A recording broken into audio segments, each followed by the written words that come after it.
that so far the Senate has conducted the screening of 23 nominees for ministerial appointments. The Senate will now resume the screening of the remaining nominees. I thank you, Mr. President. I so move. The Minority Leader. Thank you, Mr. President. I rise to second the motion moved by the Leader of the Senate. I so second. Distinguished colleagues, those who are in support of the motion that we step down all other items on the order paper to move straight into the concluding screening of ministerial nominees, say aye. Those against say nay. The ayes have it. Leader of the Senate. Thank you, Mr. President.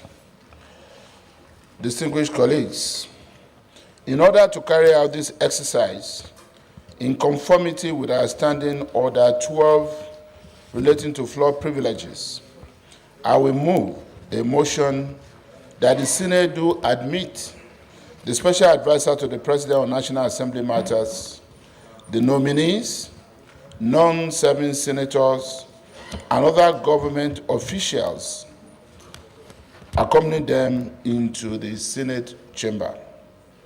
I so move, Mr. President. Minority Leader. Thank you, Mr. President. I rise to second the motion moved by Leader of the Senate that we allow strangers to move into the chambers of the Senate for further discussion for today, the screening of the nominees sent by Mr. President. Distinguished colleagues, the motion has been moved and seconded. Those who are in support of the motion that we step down our rules to allow strangers to approach the Senate hallowed chambers, say aye.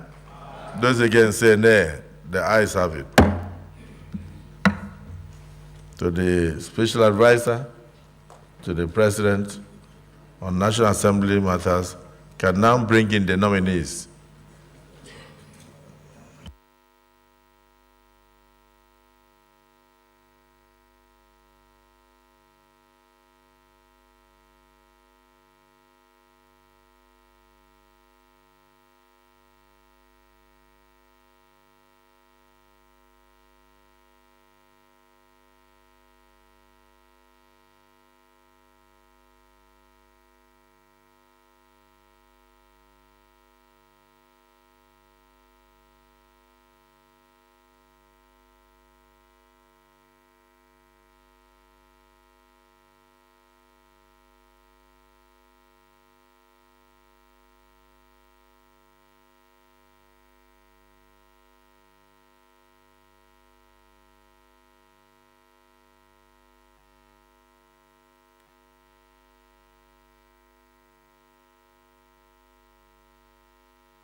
Leader of the Senate.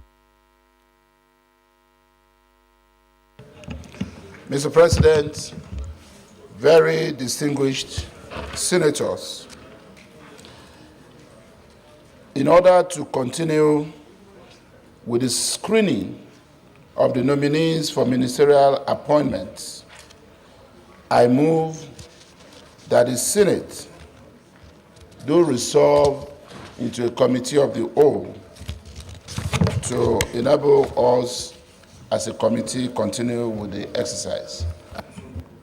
Minority Leader. Thank you, Mr. President. Distinguished colleagues, I rise to second the motion that the Senate do resolve to committee of the whole to continue proceedings for today. I so second. Distinguished colleagues, the motion has been moved and seconded that this Senate do resolve into committee of the whole to continue the screening of the ministerial nominees. Those who are in support of the motion say aye. Those against say nay. The ayes have it. The Senate will now resolve into committee of the whole.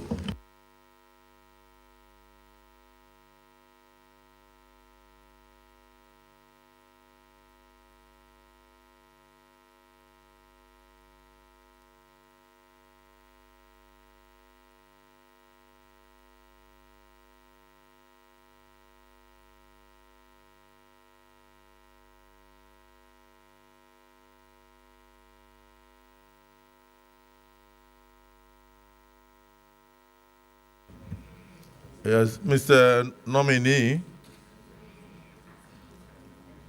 Alake Oladele Henry, you are welcome to the hallowed chamber of the Senate.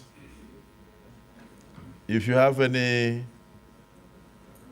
to add to your CV, you can do so. Otherwise, summarize so that the world will know you, Nigerians will know you, and as you are coming in to serve them.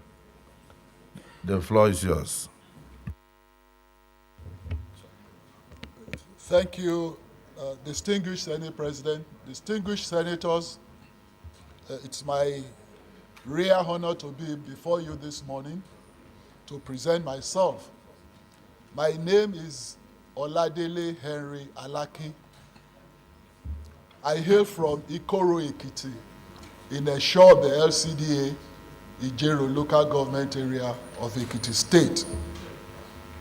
I attended Surulere Baptist Primary School in Lagos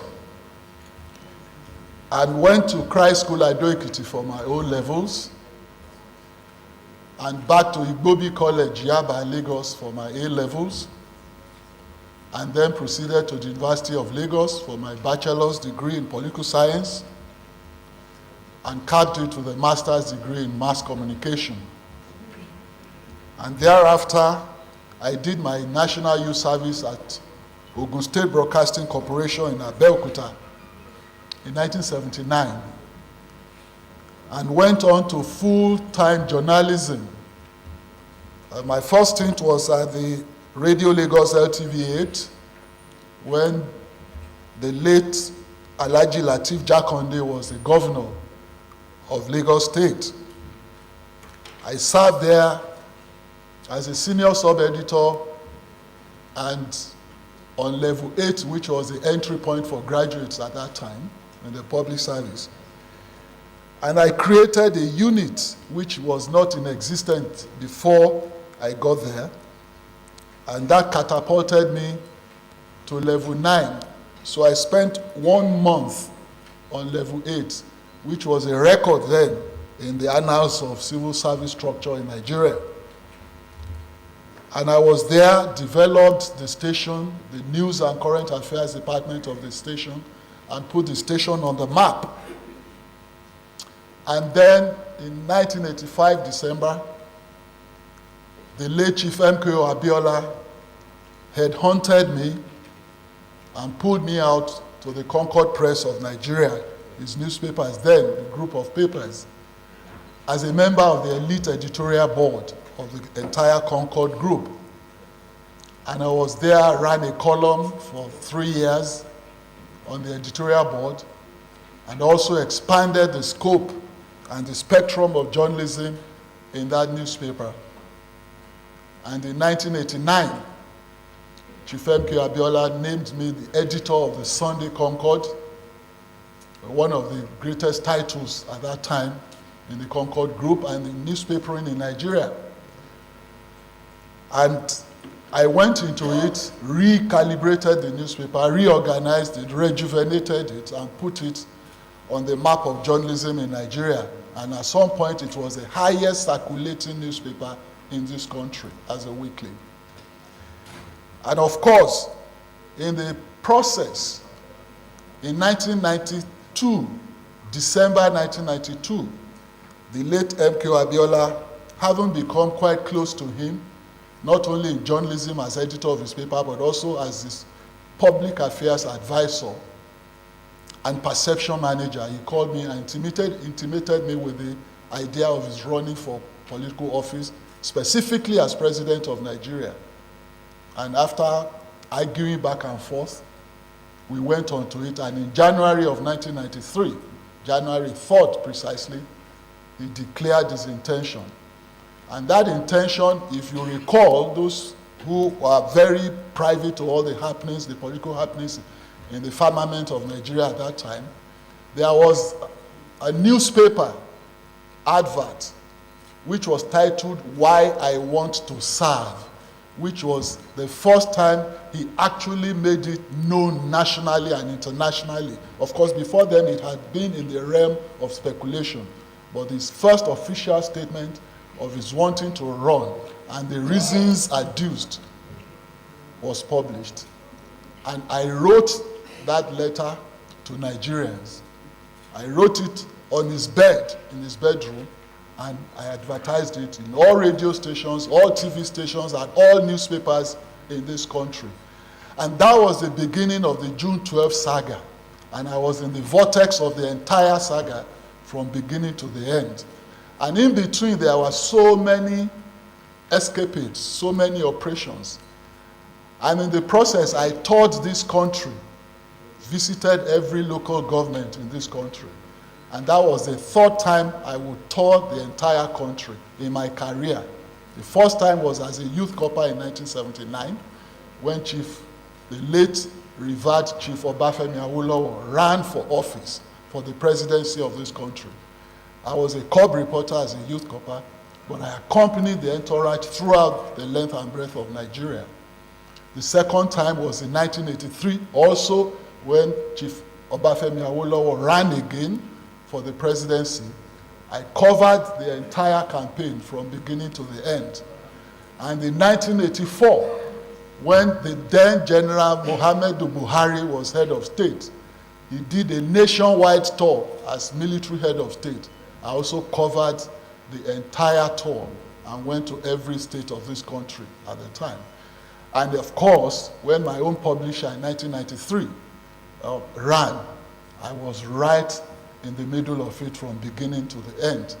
And thereafter, you all are familiar with the circumstances of that saga, of the June 12 saga. After the unfortunate annulment, we plunged into one of the very pernicious sections of our history in this country. And I was right in the middle of it, and I had the rare privilege and selective exposure to be part and participant observer of the entire scenario. Of course, we went into the struggle. I joined forces with all the Democrats of this country and those who are pushing for democracy to push out the military. We call them militocracy. They practiced militocracy at the time. And of course, as an editor of the publisher whose mandate was annulled, there was really no choice. And it wasn't just a professional thing. It was a passion for the best for this country that we all carried at the time. So, the present president of Nigeria, then a senator, Bola Ahmed Tinubu, was in the vanguard and the forefront of the struggle, the pro-democracy struggle of this country at that time. And I joined forces with him, and we started all the covert and overt operations to push out the military at the time. In fact, at some point, my office was shut for 2 years by the late Abacha, and we were on the streets. But we were undaunted because we were propelled by the conviction that there was a need to get our country on the path of progress development, and democracy. So we shunned all sacrifices, pains of sacrifices and all that. And at a point, the house of our president, now our president, was firebombed in Lagos. And those of us who were leg operatives of the entire Nadeco struggle were in jeopardy. Our houses were ransacked, we were chased, and at some point, guns were brandished at me between Ikeja Airport and the Concord Press. And it was all over the news. It wasn't a covert thing at that time. And when the heat was too much, I also had to leave the country. And I was away and joined forces with those who were in exile, our current president, Professor Bolaji Akinyemi, Professor Wole Soyinka, the late Commodore Dan Suleiman was one of the people with us in London. That was when the London pro-democracy seed was sown by the pro-democracy activists at that time. And from there, we went to the US, and we were sowing the pro-democracy seed and carrying the fervor throughout the world. And for 5 years, without firing a single shot, we held the jugular of the military. And we succeeded, of course, with the cooperation, active cooperation, and sacrifices of those who were in Nigeria at the time to chase away the military. And here we are, today, by the grace of God, we have the democracy that we had all yearned for. Thank you very much.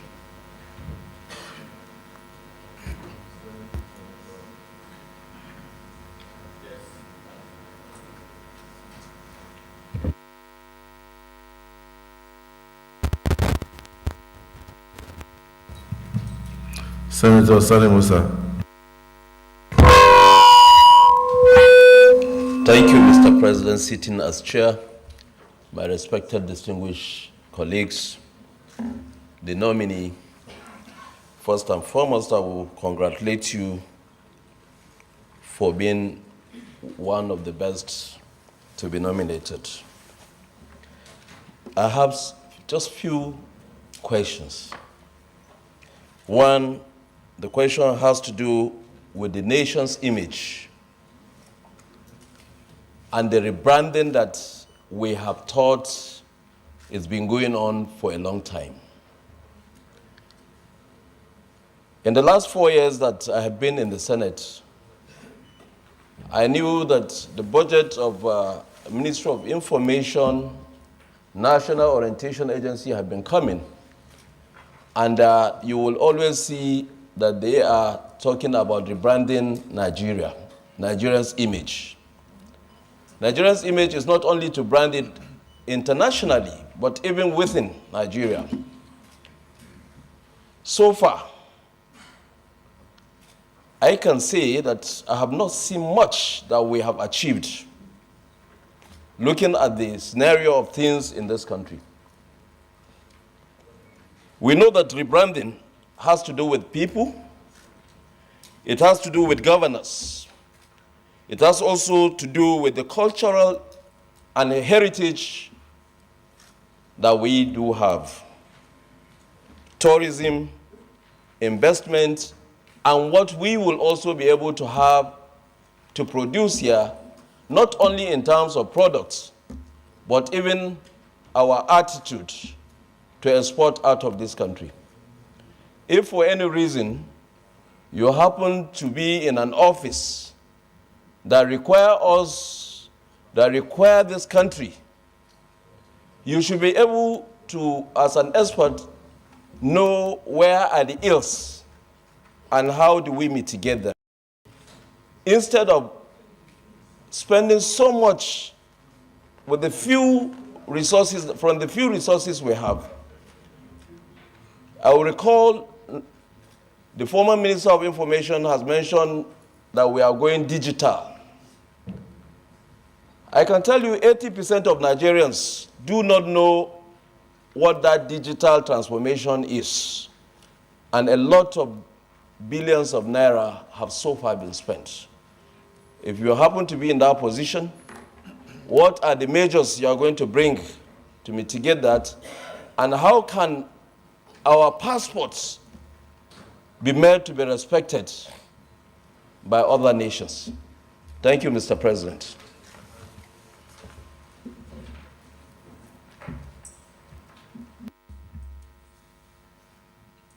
Distinguished Senator Yao Sahabi. Thank you, Mr. President. I am Yao Sahabi Al-Haji, representing Zamfaranos Senatorial District. Mr. Nominee, let me first of all congratulate you for coming this far in your chosen career and profession, which is journalism, I believe. Mr. Nominee, if I could recall, there was a bill that was brought into this chamber in the 9th Senate, which has to do with regulation and the supervision of social media. Some people were for this bill, while others were vehemently against it.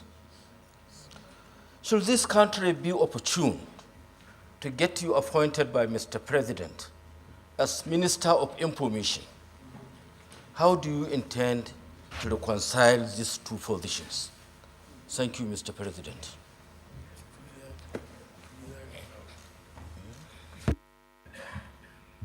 Distinguished Senator Cyril Fasui. Good afternoon, Senate President sitting as chair, distinguished colleagues. My name is Cyril Fasui, Ekiti North, the fountain of knowledge. Standing before you is a nominee from this fountain of knowledge, a very loyal, dependable, and responsible ally of the current president, President Bola Ahmed Tinubu. We call the nominee Ajiroba. The meaning of Ajiroba is one that waits to see the king. Standing before you is Ajiroba Dele Alake, very responsible, very dependable. We will open him up to any question you want to ask. Sorry. Because we know he's a responsible and is intelligent, ready to answer any question. And without much ado, I want us to know that this Senate will do Mr. President a lot of good by approving his nomination to be one of the ministers of Nigeria. Thank you.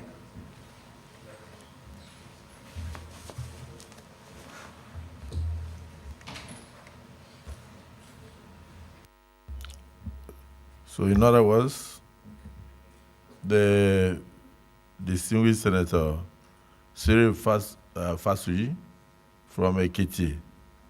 Ekiti senators have no objection and they have no question to ask him. So in that case, let's concentrate on those who have questions that can enlighten Nigerians. Distinguished Senator Mongunu.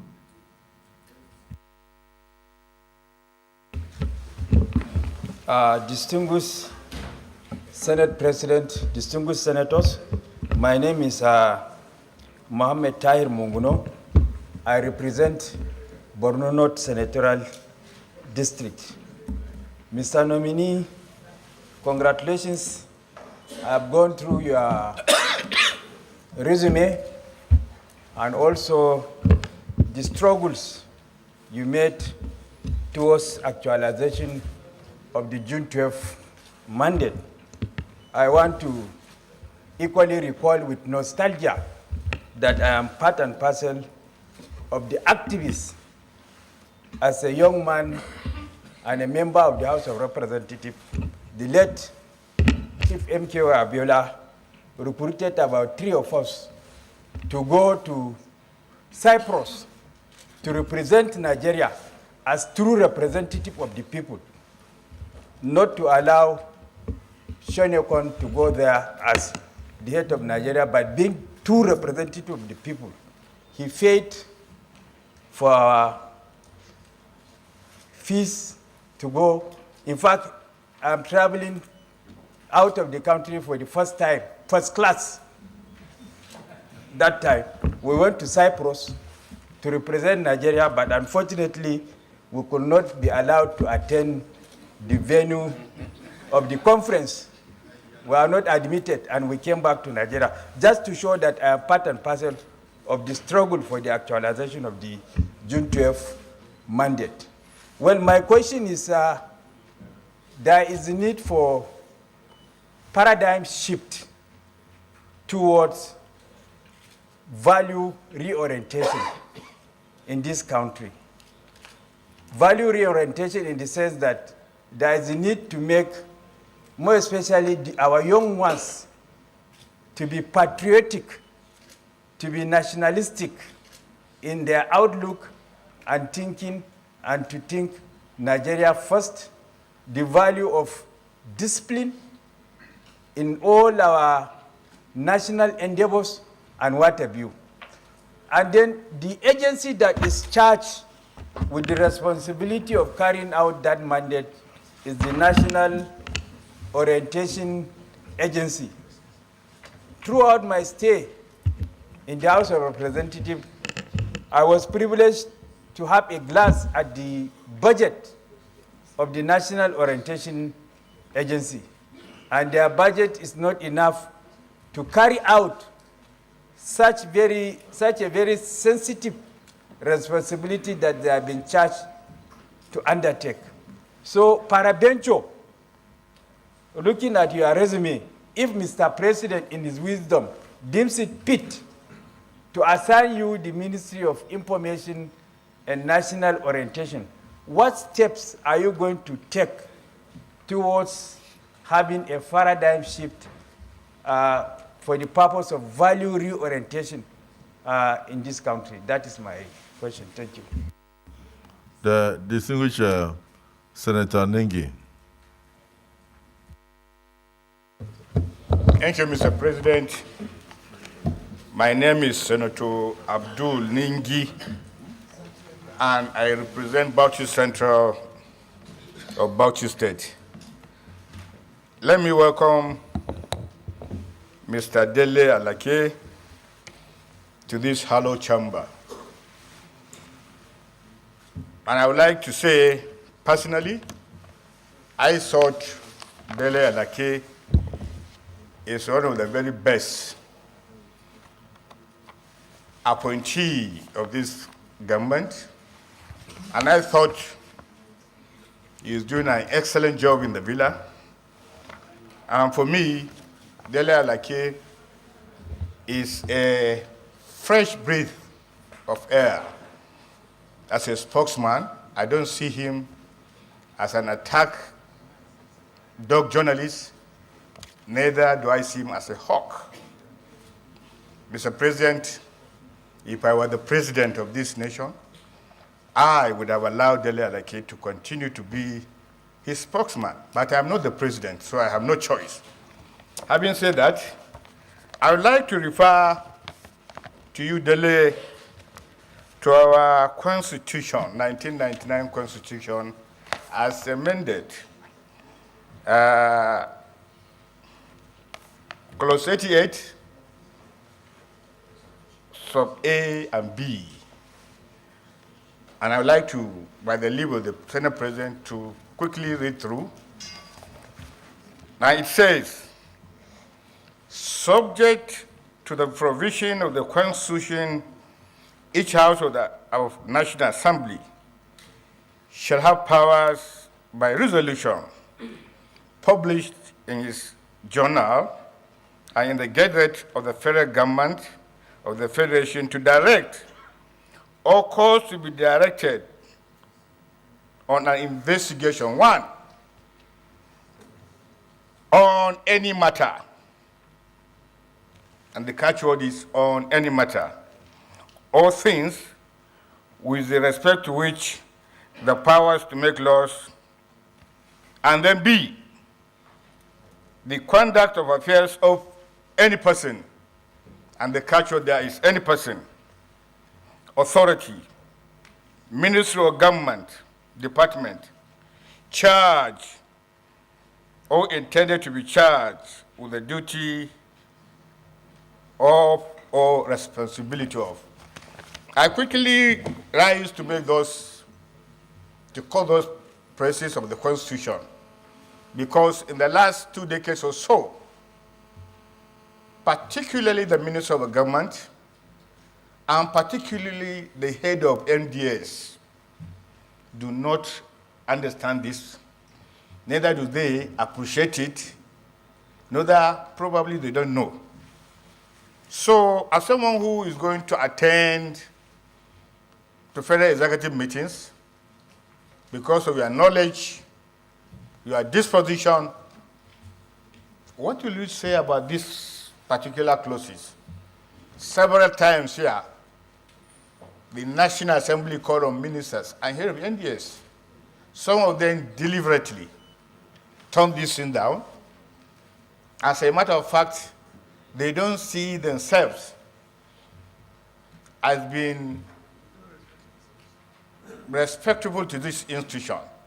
And that's why I take time to make it to you that it is important to address these matters once you are past here, and then the president appoints you as a minister.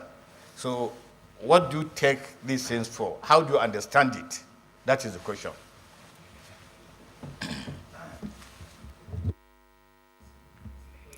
Distinguished Senator Tambua. Mr. President, sitting as chair, my colleagues, let me join my colleagues that have spoken earlier than me in congratulating Egbon Dele Alake for your nomination to serve as Minister of the Federal Republic of Nigeria. And from your narration and the rendition you gave us of your journey and struggles in the development of our democracy, I can see that you have, to some extent, shared struggle, political struggle, and ideals, and possibly even coming from the same camp with the immediate past Minister of Information, Alhaji Lai Mohammed. What would you do differently from Alhaji Lai Mohammed, assuming you are tasked with the portfolio of Minister of Information of the Federal Republic of Nigeria? Thank you. I hope the nominee is taking record of the questions. Distinguished Senator Ismaila Kawu. Thank you, Mr. President, my dear respected colleague. I am Suleiman Abdurrahman Kawu Sumaila, representing Kano South Senatorial District. Mr. President, my dear colleague, I don't want to repeat myself, but I quite agree with the previous speakers congratulating the nominee, and thank you, Mr. President, of nominating one of the best hand, which I think he will, if he became the Minister of the Federal Republic of Nigeria, more especially his area, he will add value to the Nigerian development or political development system. But I have a simple question to ask. Listening to you attentively and going through your resume, I cherish your struggle during June 12. Now, inshallah, you will be the member of Federal Executive Council soon. My only question or clarification, which I need from you is, how do you intend to what we perceive as injustice meted by our beloved Alhaji Bashir Usman Topa led and his vice presidential candidate, Chief Sylvester Ogu, who contested alongside with the late MKO Abiola in 1993. The last administration honored late Chief MKO Abiola and Babagana Kingibe was the highest national honor of the land. But despite the contribution of Alhaji Bashir Usman Topa led and Chief Sylvester Ogu, who contested alongside with Abiola, although the vice presidential candidate of Chief Abiola abandoned the struggle, joined the military, but the last administration honored him with the second national honor of the land, abandoned Alhaji Bashir Usman Topa and Chief Sylvester Ogu. Will you support me if I propose a bill to the National Assembly to, as a member of Federal Executive Council, will you support us to address that? No, I know what I'm saying. I know what I'm saying. Will you support the proposal to address that injustice meted to us? I from Kano, who represent Alhaji Bashir Usman Topa, and of course our nationalist Chief Sylvester Ogu. Thank you. The last question should have been directed to our colleagues in the Senate, that if a proposal relating to a bill comes up, whether our colleagues will support. But for national honors, he was, from his narration, he was only in the June 12 struggle alongside the current president. He wasn't the prime mover of June 12 struggle. And he's not in a position to give anybody national honor. Senator Abiru.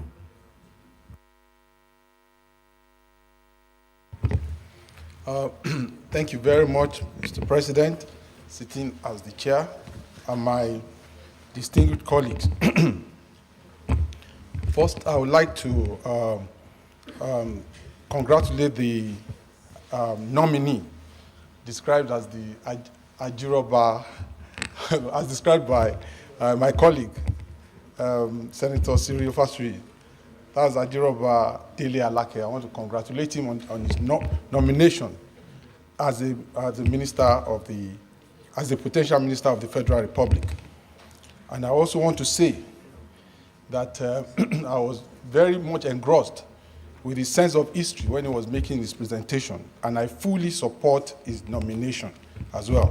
And I also like to thank the President of the Federal Republic for giving us one of the best that we can find in journalism, an accomplished personality that we have right in front of us. Now, having been part of history, particularly in the last 40 years, and the evolution of our democracy, even at the point where it was terminated, and of course, when it continued. What I would like to put across is for the nominee to share with us that how do we continue to protect and guard the democracy that has come to stay in Nigeria in particular,